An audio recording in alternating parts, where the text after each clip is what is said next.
તો દર્શક મિત્રો, આપની આસપાસ બનતી નકારાત્મક ઘટનાઓની વચ્ચે લઈને અમે આવ્યા છીએ આપની સમક્ષ પોઝિટિવ ન્યૂઝ લઈને। એક નજર કરીએ પોઝિટિવ ન્યૂઝ પર। ચંદીગઢમાં વિશ્વનું સૌથી મોટું 3D કોન્ક્રીટ પ્રિન્ટેડ કોમ્પ્લેક્સ બનાવવામાં આવી રહ્યું છે, જે ટૂંક સમયમાં જ તૈયાર થઈ જશે।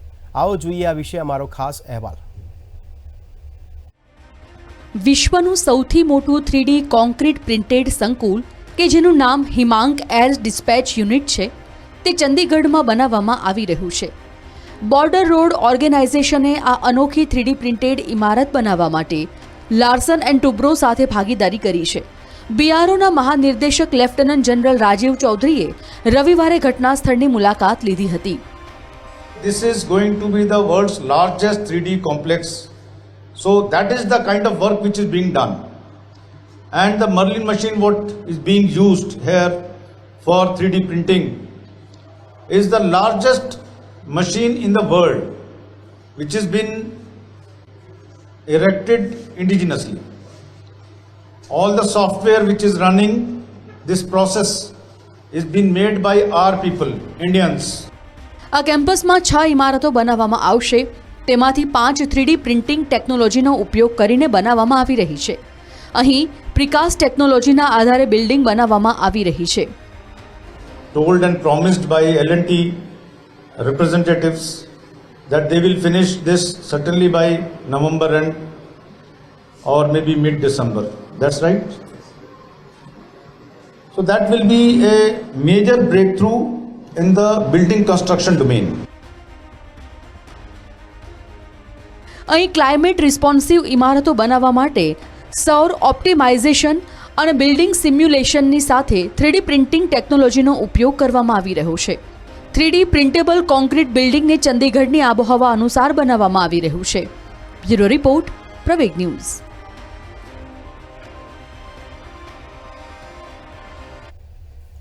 હરિયાણાનો ભિવાની જિલ્લો બોક્સર્સ માટે તો પ્રખ્યાત છે જ, પરંતુ હવે ભિવાનીનું અલગપુરા ગામ છે, જે આંતરરાષ્ટ્રીય સ્તરે ભારતનું પ્રતિનિધિત્વ કરનાર યુવા મહિલા ફૂટબોલર્સ માટે પણ નર્સરી તરીકે ઉભરી આવ્યું છે। જોઈએ આની પર અમારો ખાસ અહેવાલ।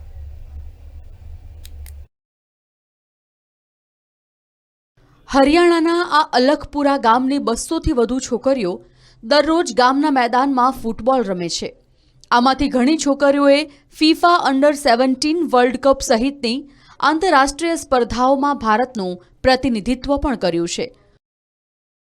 ફૂટબોલ ખેલાડી નેહાએ ફીફા અંડર 17 વર્લ્ડ કપમાં ભારતનું પ્રતિનિધિત્વ કર્યું હતું। તેને પોતાના ગામ પર ગર્વ છે અને નેહાને આશા છે કે સરકાર આવનારા સમયમાં તેમના ગામની ખેલાડીઓને પ્રોત્સાહિત પણ કરશે। अगर सरकार थोड़ा हेल्प करे तो अच्छा होगा प्लेयर के लिए भी। और थोड़ी डाइट की समस्या भी आती है, हमारे गांव में खेलते हैं तो थोड़ा डाइट का समस्या रहता है। और स्कॉलरशिप आता है, उससे इतना नहीं हो पाता कि हम अच्छे से डाइट ले सकें। हमारे शूज वगैरह सब आता है उन पैसों से। तो थोड़ा सरकार हेल्प करे तो प्लेयर के लिए और भी लड़कियां निकलेंगी गांव से आगे खेलने के लिए। આ છે ગામના રહેવાસી સુરેશ કુમાર, જેમની દીકરીઓ પણ ફૂટબોલ રમે છે। તેમણે કહ્યું કે સરકારે ગામમાં ઇન્ફ્રાસ્ટ્રક્ચર વિકસાવવું જોઈએ, જેથી ભવિષ્યમાં વધુ સારા ફૂટબોલરોનું નિર્માણ થાય અને દેશનું નામ પણ તેઓ રોશન કરે। ग्राउंड के बारे में सरकार से एक मांग करता हूँ कि यहाँ से इंटरनेशनल बच्चे जो अभी सेफ गेम में इंडिया टीम में गई हुई हैं, 2 बेटियाँ, और अंडर 17 जो उसमें भी एक बेटी खेल रही है, तो मैं सरकार से यही मांग करता हूँ कि हमारे यहाँ से इंटरनेशनल बेटियाँ जो बाहर जा रही हैं, खेल रही हैं, लेकिन यहाँ सुविधाओं की बहुत ही ज़्यादा कमी है। हम इंटरनेशनल सुविधाएं नहीं कह सकते, लेकिन नेशनल लेवल की सुविधाएं अगर सरकार यहाँ देगी तो यहाँ से और भी अच्छे परिणाम आएंगे। और हम जो किसी को निराश नहीं होने देंगे कि यहाँ से बेटियों ने जो खेलना शुरू किया था वो दिन दुगनी रात चुगनी करेगा, अगर सरकार और ज़्यादा सहयोग करेगी तो हमारा। અલખપુરા ગર્લ્સ ટીમનો ફૂટબોલમાં રેકોર્ડ શાનદાર રહ્યો છે। 2 વખત સુબ્રતો કપ જીતવા સિવાય તે 3 વખત સુબ્રતો કપની સેમીફાઇનલમાં પહોંચી છે। બ્યુરો રિપોર્ટ, પ્રવેગ ન્યૂઝ। ચીનના હાંગઝોઉમાં ચાલી રહેલ એશિયન ગેમ્સમાં ભારતીય ખેલાડીઓ ઉત્કૃષ્ટ દેખાવ કરી રહી છે। ત્યારે શૂટિંગમાં સિલ્વર મેડલ વિજેતા રમિતા જિંદાલના માતા પિતાએ તેની સફળતા વિશે વાત કરી છે. આવો જોઈએ રમિતાની કહાની. રમિતા જિંદાલે મેહુલી ઘોષ અને આશી ચોકસી સાથે મળીને ચીનના હાંગઝોઉમાં 19મી એશિયન ગેમ્સમાં મહિલા ટીમમાં સિલ્વર મેડલ અને 10 મીટર એર રાઇફલ ઇવેન્ટમાં બ્રોન્ઝ મેડલ જીત્યું હતું. આ સિદ્ધિ પર રમિતા જિંદાલના માતા પિતા ખૂબ જ ગર્વની લાગણી અનુભવે છે. રમિતા અભ્યાસ અને પ્રેક્ટિસ બંનેનું સંતુલન કરીને આગળ વધી રહી છે. રમિતાના પિતા અરવિંદ જિંદાલ જણાવે છે કે રમિતાએ પ્રેક્ટિસનો એક પણ દિવસ ચૂક્યો નથી. बरसातों में हमें याद है कि हमारे जूते को अगर गारे में घस जाते थे, इस तरह से हमने उसको स्कूटी पे मोटरसाइकिल पे हम छोड़ने जाते थे, स्लिप हो जाती थी स्कूटर मोटरसाइकिल, लेकिन उसने उस बच्ची में जुनून था कि हाँ मुझे मिस नहीं करना. आज 365 दिन थे, 365 दिन उसने शूटिंग की. जब वो 10th में थी और जनवरी में वो केरला से वापस आए थे हम, और तब उसने बुक्स उठाई थी, ऑनलाइन स्टडी की थी उसने, और 96% उसने 10वीं में नंबर लिए. રમિતાની માતા સોનિકા જિંદાલ કહે છે કે તેમની પુત્રી હંમેશા ખૂબ જ મહેનતુ અને કારકિર્દી લક્ષી રહી છે. उसके लिए करियर के लिए वो पूरी फोकस्ड है. मतलब करियर में हम कह सकते हैं कि वो सिंसियर है शुरू से ही. मतलब पहले स्टडी में भी पूरे A1 टॉप में रहती थी. अब भी मतलब अच्छा है उसका BCom सेकेंड ईयर. રમિતાનું હવે આગામી મિશન ઓક્ટોબરમાં ઓલિમ્પિક માટે ક્વોલિફાય કરવાનું છે. બ્યુરો રિપોર્ટ, પ્રવેગ ન્યૂઝ. તો દેશમાં અનેક પ્રકારના વ્યક્તિઓ હોય છે. કોઈક જૂની વસ્તુઓનો સંગ્રહ કરે છે તો કોઈક જૂની નોટોનું કલેક્શન કરે છે. ત્યારે અમદાવાદના નવા વાડજમાં રહેતા અને વ્યવસાય એડવોકેટ તરીકે કામ કરતા પ્રકાશચંદ્ર સોની 786 નંબરની નોટોનું કલેક્શન કરવાના શોખીન છે. તેઓ નોટોની સિરીઝમાં 786 આવે એટલે તે નોટને રાખી મૂકે છે. આવી એક બે નહીં પરંતુ 3000 નોટોનું મોટું કલેક્શન ધરાવે છે. તેમણે વર્લ્ડ રેકોર્ડ કરવામાં પાછા 2000ની નોટબંધીએ બ્રેક લગાવી છે. રૂપિયા 2000ની નોટોમાં 786 હોય તેવું મોટું કલેક્શન ધરાવતા એડવોકેટ પ્રકાશચંદ્ર સોની દુઃખી થઈ ગયા છે.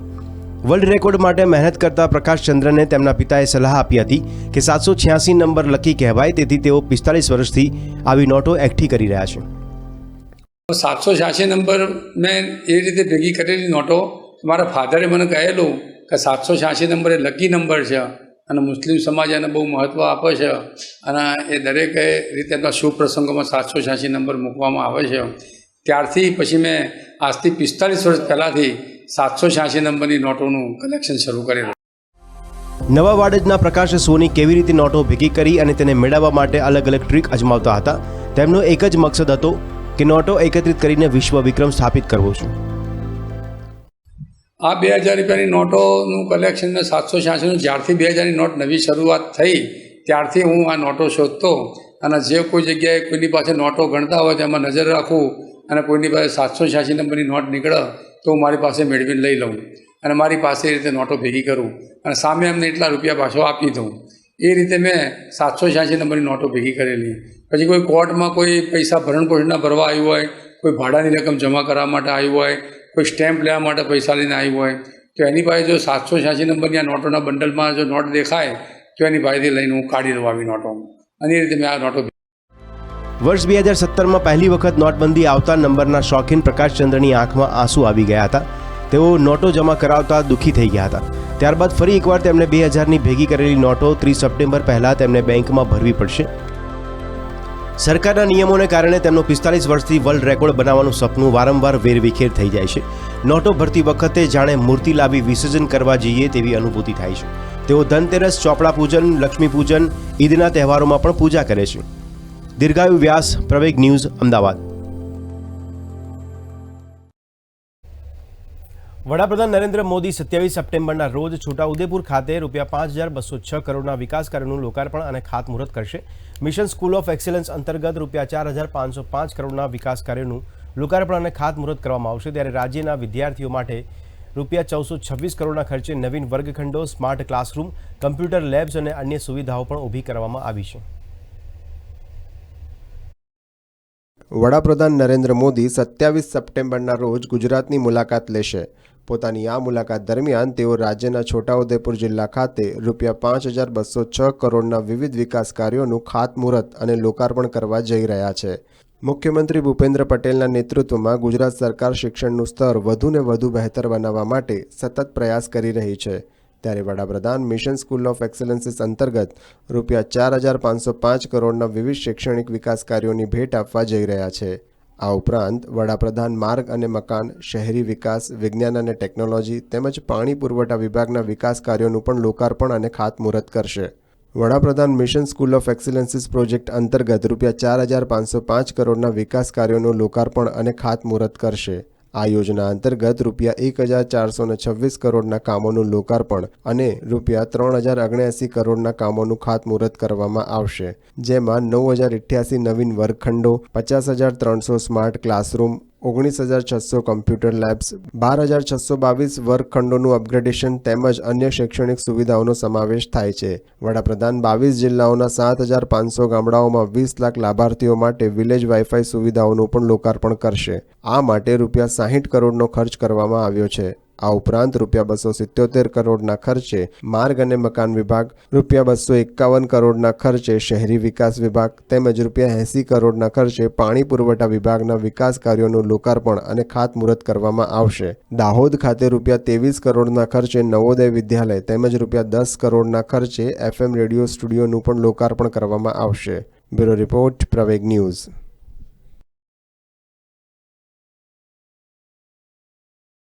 વડાપ્રધાન નરેન્દ્ર મોદીએ ભોપાલમાં ભાજપ મહાકુંભ કાર્યક્રમમાં સંબોધન કર્યું. આ સંબોધનમાં વડાપ્રધાન નરેન્દ્ર મોદીએ કોંગ્રેસ પર ભ્રષ્ટાચાર સહિતના આક્ષેપો પણ કર્યા હતા. આ સાથે જ પીએમ મોદીએ કહ્યું કે મધ્યપ્રદેશને ભાજપની સરકારે હંમેશા વિકાસની રાહ ચીંધી છે. તો મધ્યપ્રદેશ વિધાનસભા ચૂંટણીઓ સંદર્ભે વડાપ્રધાન મોદીએ ભોપાલમાં વિશાળ રોડ શો યોજ્યો હતો. વડાપ્રધાન મોદીની આ ત્રીજી મધ્યપ્રદેશની મુલાકાત હતી. ભોપાલમાં ભાજપના કાર્યકર્તાઓના મહાકુંભમાં વડાપ્રધાન નરેન્દ્ર મોદીએ કહ્યું કે હજારો કરોડના કૌભાંડોનો ઇતિહાસ ધરાવતી કોંગ્રેસ જેવી વંશવાદી પાર્ટીને તક મળશે તો દેશને મોટું નુકસાન થશે. કોંગ્રેસે હંમેશા દરેક રાજ્યોને બરબાદ કર્યા હોવાનું પણ પીએમએ ઉમેર્યું. પીએમએ કહ્યું કે કોંગ્રેસને લૂંટ અને વિનાશની તક ન આપો. પીએમએ વધુમાં કહ્યું કે શું તમે સંસદને ફરીથી બીમાર કરવા માંગો છો તો કોંગ્રેસને લાવો. કોંગ્રેસ પાસે ભવિષ્યનું કોઈ વિઝન નથી. मध्य प्रदेश को देश का दिल कहा जाता है. भाजपा के साथ देश के इस दिल का जुड़ाव कुछ विशेष ही रहा है. जनसंघ के जमाने से लेकर आज तक भाजपा को एमपी के लोगों ने हमेशा भरपूर आशीर्वाद दिया है.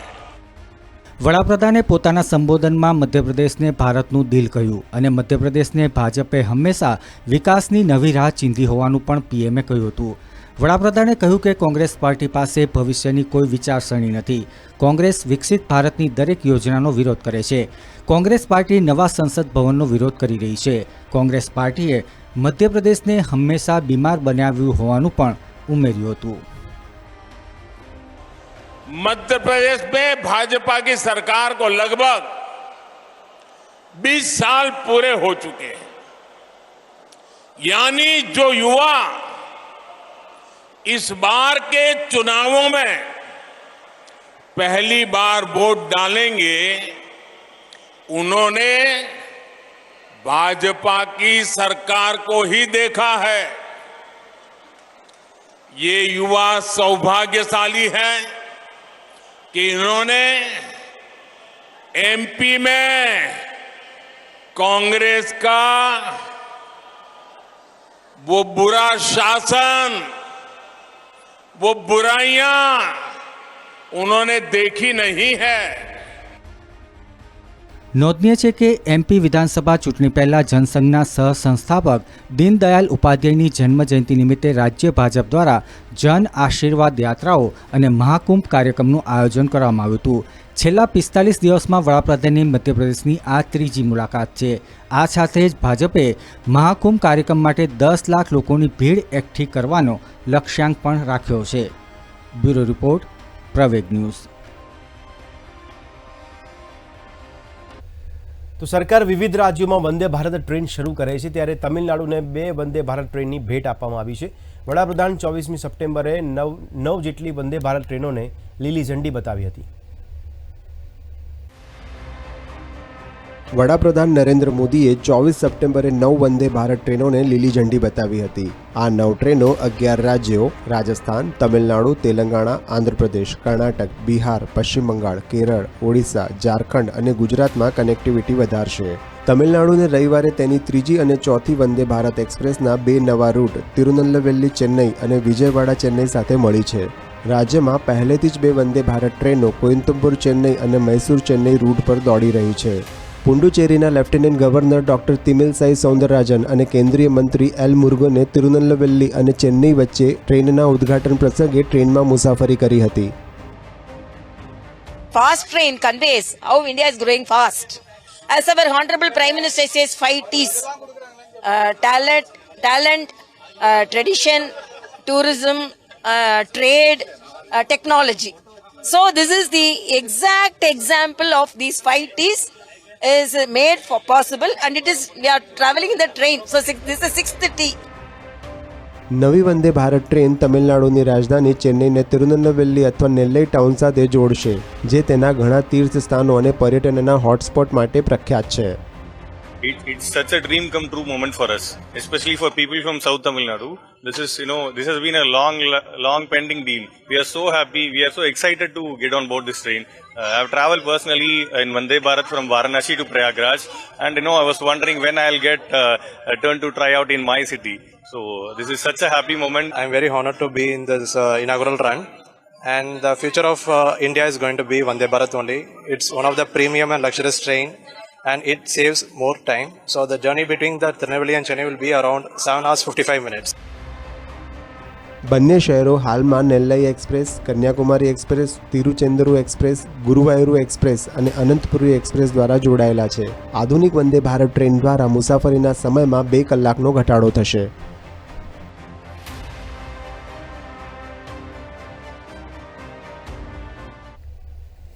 દેશમાં ભાષાને વધુ મહત્વ આપવામાં આવે છે, જેના ભાગરૂપે પશ્ચિમ બંગાળમાં ભાષા સાહિત્યને વધુ પ્રોત્સાહન આપવામાં આવી રહ્યું છે.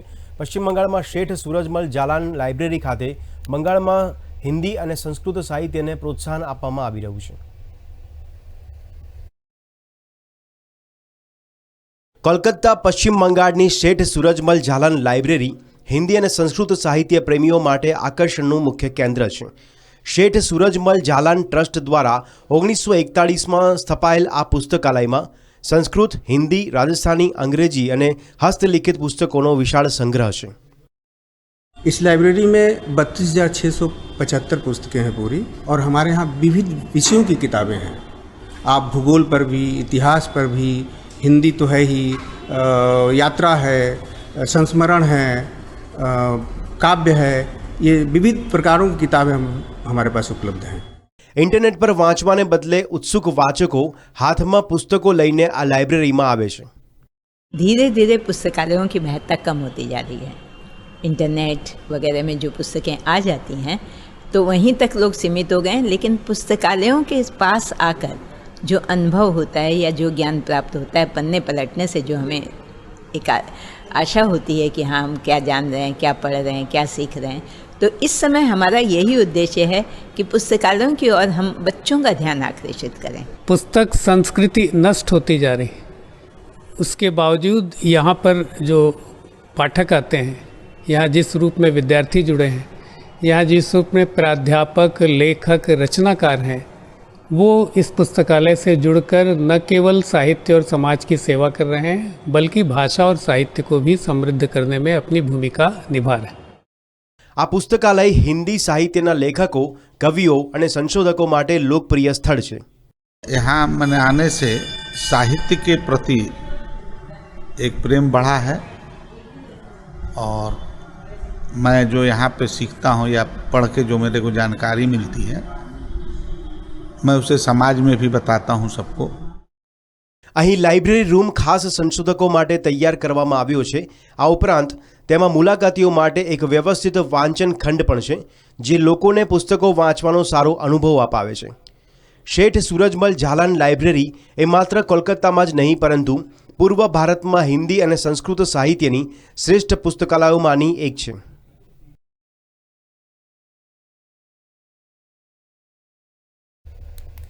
જેમ અભિમન્યુએ પોતાની માતાના ગર્ભમાં જ ચક્રવ્યૂહની રચના શીખી હતી ને એ જ ઉક્તિ અનુસાર બાળકમાં સંસ્કારનું સિંચન ગર્ભમાં હોય ત્યારથી થતું આવે છે તે અમદાવાદમાં રહેતા નાનકડા ભૂલકાએ સિદ્ધ કરી બતાવ્યું છે.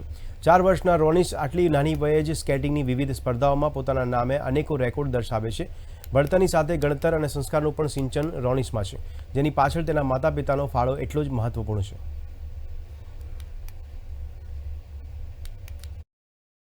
અમદાવાદમાં રહેતા નાનકડા રોનિસે સ્કેટિંગ અનેક એવોર્ડ જીત્યા છે. તેના માતા પિતા સાથે પરિવારનું નામ પણ રોશન કર્યું છે. રોનિસે 15 ઓગસ્ટે જરાય પણ રોકાયા વગર સતત 1 કલાક તિરંગાને સાથે રાખીને સ્કેટિંગ કર્યું હતું. स्कूल नेम मिश Global Mission International School. Skating कर रहा है तो तुझे पसंद है? यस. कैसे करता है, कैसा लगता है? फाइन. और क्या क्या करता है स्केटिंग के साथ? जिम्नास्टिक्स. और ઘણા મેડલ્સ જીત્યા છે. એ નોનસ્ટોપ 2 અવર્સ સુધી કરી શકે છે, પાણી વગર પણ કરી શકે છે. હમણાં 15 ઓક્ટોબરમાં પણ પાર્ટ લેવાનો છે અને ડીકેથલોન ને બધામાં પાર્ટ લીધેલો છે.